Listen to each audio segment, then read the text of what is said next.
কোনো রাগ নেই আমাদের তোমার উপর। তবে একটা কথা তোমায় মনে করিয়ে দিই, তুমি কিন্তু কোমলের সমস্ত দায়িত্ব নিয়েছো। মা বলে যখন ডেকেছো, মা ডাকার মর্যাদাটা রেখো।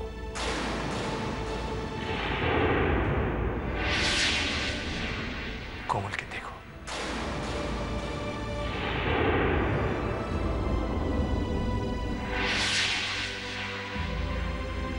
কোমল যেন আর কষ্ট না পায়, এই দায়িত্বটা কিন্তু আমি তোমার উপর দিলাম, কেমন? তোমরা ভেবো না গো, আমি মায়ের উপর ঠিক নজর রাখবো। আমি মাকে একটুও কষ্ট পেতে দেব না। এমনকি মার কথা বলতে পারবে না তারও কষ্ট পেতে দেব না। আজকে মায়ের সাথে যা হয়েছে সেটা আমার দোষে, এটা আমি কোনোদিনে ভুলতে পারবো না। দাদু, আমাকে আশীর্বাদ করো। আমি যেটা চাইছি যেন সেটাই আমি করতে পারি।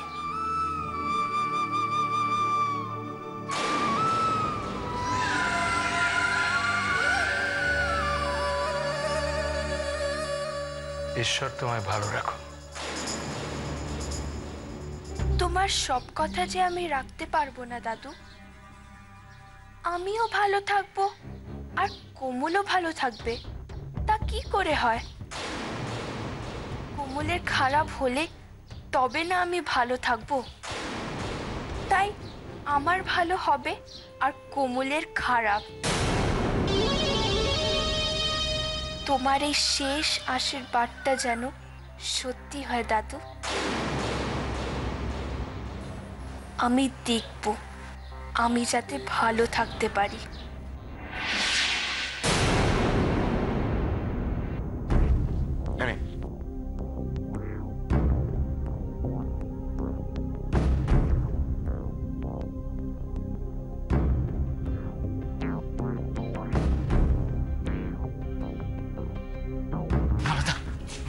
আপনি আপনি ভগবান, আপনি দেবতা, আপনি আমার জন্য যা করলেন আমি সারা জীবন মনে রাখবো।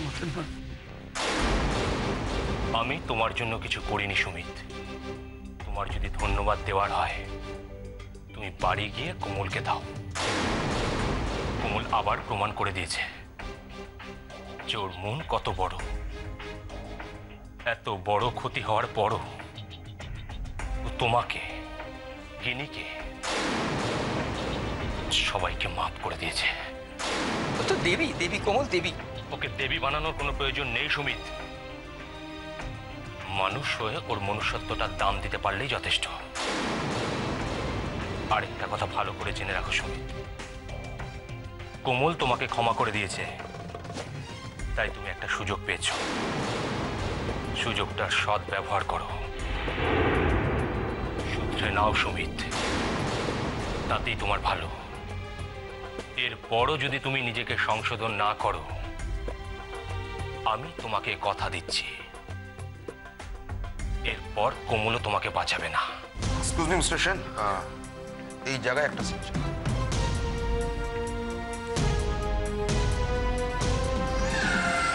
কোমল ক্ষমা করে মহোদয় আমাকে পায়ের তলায় রাখবে ভেবেছে। ওর পায়ের তলার জমি আমি যদি কেড়ে না নিয়েছি তো আমার নাম সুমিত রায় নয়।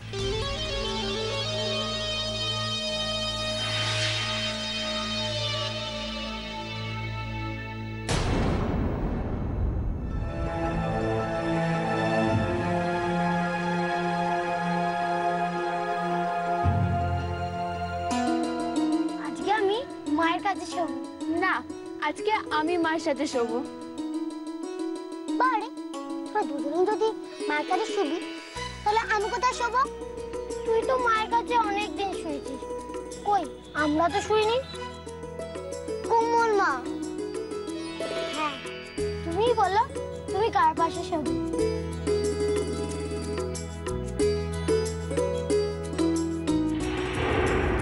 ও বুঝেছি, দুজনকে পাশে বসিয়ে আদর করা হচ্ছে, আর আমি বুড়ের হয়ে গেলাম না?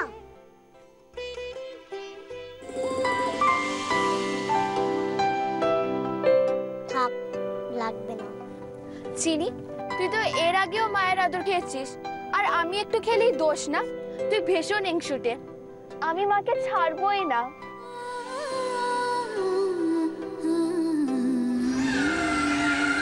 ছাড়িস না, ধরে রাখ। আমি মোটেও হিংসে করি না।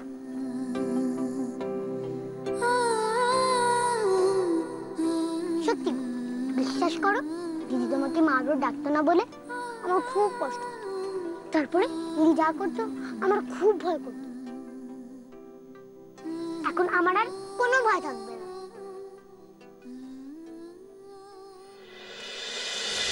তোদের সকলের ভয় আমি কাটাচ্ছি চিনি, এই জন্যেই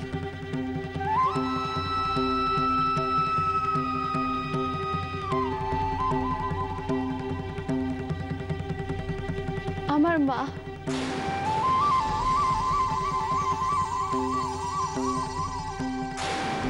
তোমার বিশ্বাস আরো বাড়াতে হবে মা। এইভাবে একটু আদর করলেই তুমি গলে যাবে আমি জানি। তার উপরে তোমার বিশ্বাস যত বাড়বে যে আমি তোমাকে মা বলে মেনে নিয়েছি, তত আমার ভালো কোমল।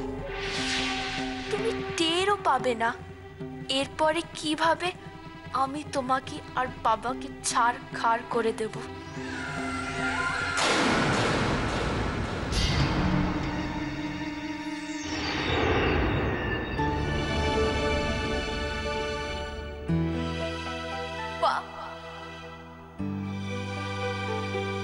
তুমি আমার সঙ্গে বাড়ি ফিরবে তো?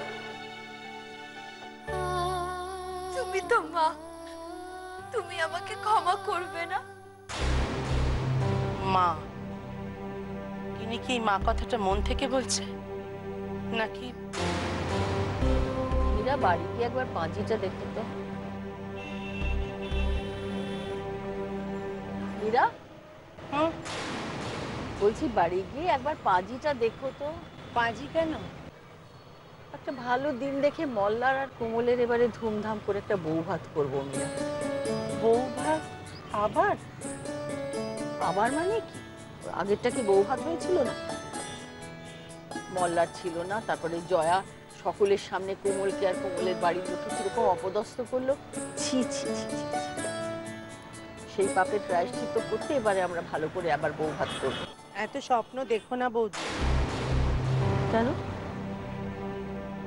আগেরবারও তো স্বপ্ন দেখেছিলে গয়না দিয়ে কোমলকে আশীর্বাদ করবে। কি হলো বলো? সুমিতের নামে সত্যি কথাগুলো বলতে গিয়ে কোমল বেচারি নিজেই আমাদের কাছে মিথ্যেবাদী প্রমাণিত হয়ে গেল, তাই না? ভয় হয়। এখন তো আর ভয়ের কিছু নেই মীরা, না থাকলেই ভালো।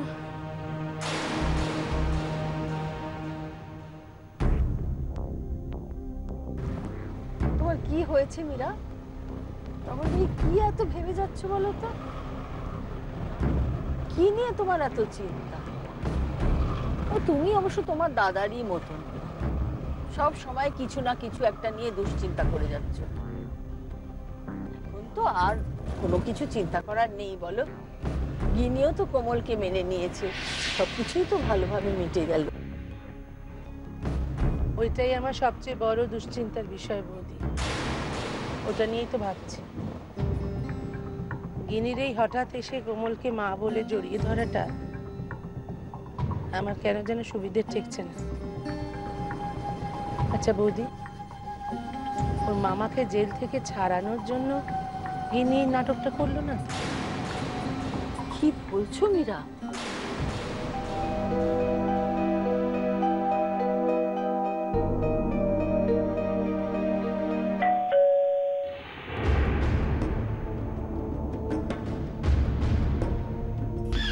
দরজাটা খোলো। তুমি খোলো। আমি পারবো না, ওই কোমলের মুখ দেখতে আমার আর ভাল লাগছে না। তুমি যাও। দেখো জয়মাসি, ওই কোমলের মুখ দেখতে না আমারও ভালো লাগছে না। তাহলে কি বেলটা বেজেই যাবে? কেন, বিনতি তো আছে, ডাকো তাকে। কি ব্যাপারটা কি? তখন থেকে বেল বেজে যাচ্ছে, দরজা খুলছো না কেন কেউ? ভাগ্যিস মীরার কাছে একটা ডুপ্লিকেট চাবি ছিল, তাই ঢুকতে পারলাম। আমি ওপরে ছিলাম। আচ্ছা, তুমি নিজেকে কিছুতেই পাল্টাবে না, এটা ঠিক করে নিয়েছো তাই না দীপ্তি? শোনো, ঠাকুর ঘরে যাও, বরণ ডালাটা সাজিয়ে নিয়ে এসো। বরণ ডালা? চেনো তো নাকি? তো যাও। কাকে বরণ করবে এরা? নিশ্চয়ই সুমিত আসছে। আর কাকেই বা বরণ করবে? আমিও যেমন। বরণ ডালা? বরণ ডালা দিয়ে কি হবে? তোকে কোনো প্রশ্নের উত্তর দেওয়ার আমি দরকার মনে করছি না জয়া। বরণ ডালা দিয়ে করবেই বা কি? তোমাকে বললাম না গাড়িতে যে আমি এবার খুব ধুমধাম করে বৌভাত করব। তার আগে আমার ঘরের লক্ষ্মীকে আমি বরণ করে ঘরে তাই বলো। কাকে বরণ করব? ওখানে দাঁড়িয়ে থাকো বরণ ডালা হাতে নিয়ে। যখন বরণ করার লোক আসবে তখন ওটা ঠিক কাজে লেগে যাবে। এই তো মাসি, আমি এসে গেছি।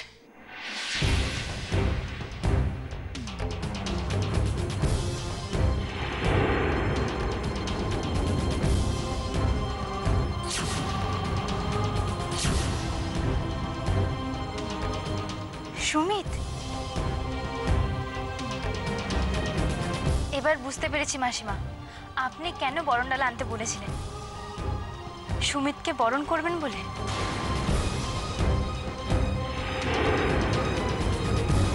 আরে আবার এসবের কি দরকার ছিল? আমায় বরণ করবে বলে সবাই দাঁড়িয়ে আছে, আমি তো ভাবতেই পারছি না।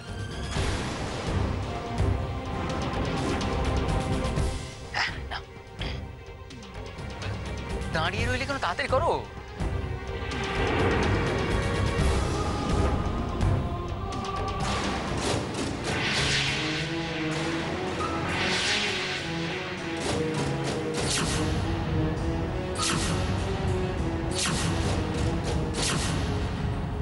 ওই দেখো, দাঁড়িয়ে রইলে কেন, তাড়াতাড়ি করো।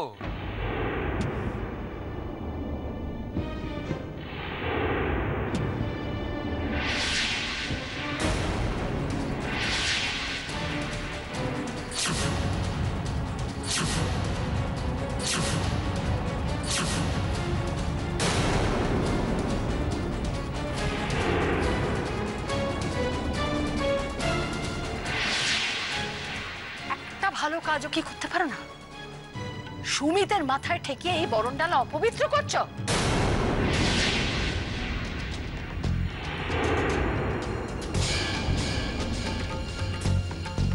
তুমি ভাবলে কি করে সুমিত তোমাকে বরণ করার জন্য বরণ ডালা সাজানো হবে? এই দাঁড়া, তুই ভেতরে আসবি না, ওখানেই দাঁড়া। কেন পিসি? বাবা বলছি দাঁড়া না, দেখি দাও বরণ ডালাটা। দীপ্তি জায়গাটা খালি করো, দাও এটা, জায়গাটা খালি করো। তবে কি আমার ধারণাই ঠিক? কোমল এসেছে, ওকেই বরণ করা হবে। কি হলো, দাঁড়িয়ে আছো কেন? ভেতরে যাও। সুমিত তুমিও যাও এখান থেকে। যাও না।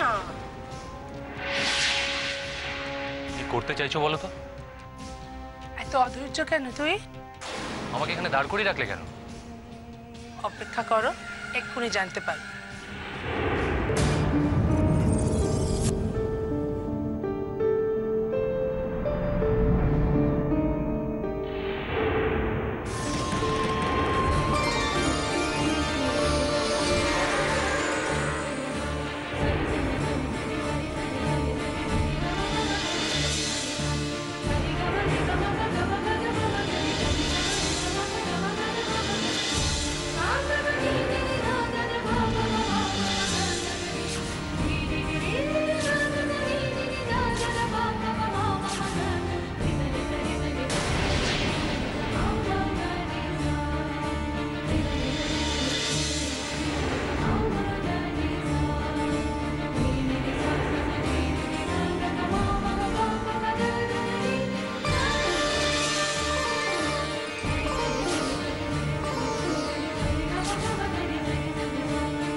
আমি কাকে এনেছি।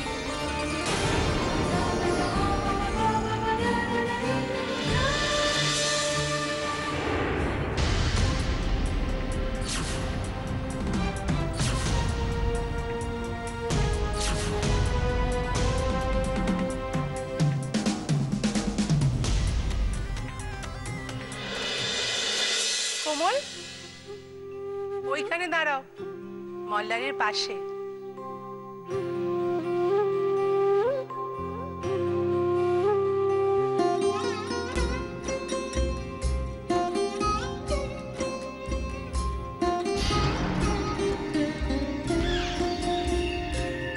মীরা, বরণ ডালাটা দে তো।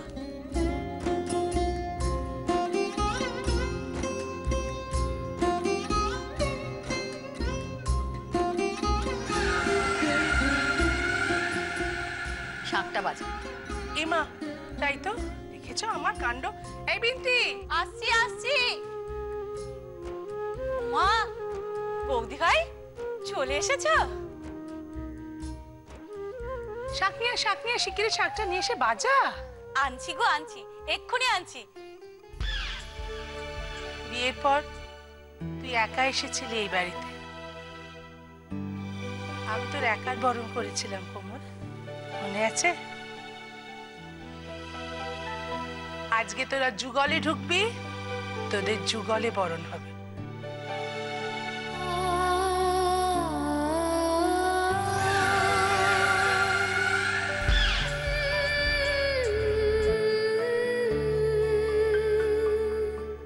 চিনি পিচকু, যা ঘরে যা। কি হলো? ছাড়ো, যেতে দাও। থাক মীরা, কোমলের থেকে আর গিনি চিনি পিচকুকে আলাদা করা যাবে না। তোমার মনে নেই সেই পুজোর দিনের কথা? আর এই পুজোয় স্বামী স্ত্রী ছাড়া আর কেউ কখনো বসে না। তার কারণ তাতে সন্তান থাকে না, তাই স্বামী স্ত্রী পাশাপাশি বসে সেই পুজো করে। আমাদের সন্তান আছে। বুঝতে পেরেছি বৌদি, বুঝতে পেরেছি। কোমল যে মা, তাই কোমল চাইছে বাচ্চারা সঙ্গে থাকো। তুই ঠিক বলেছিস কোমল, তোরা যে ওদের মা বাবা, ওরা ছাড়া তোরা যে অসম্পূর্ণ রয়ে যাস, আমার মাথাতেই আসেনি। থাক তোরে বৌদি।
নিশ্চয়ই আমার মা দাঁড়িয়েছিল বাবার পাশে, তুমিই তাকে বরণ করেছিলে ঠাম্মি।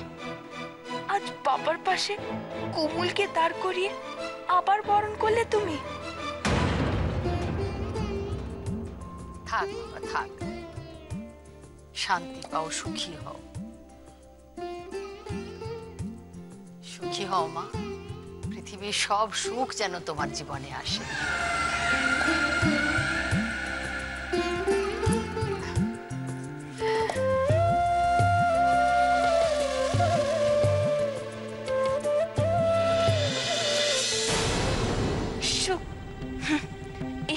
তোমার সইবে না কোমল।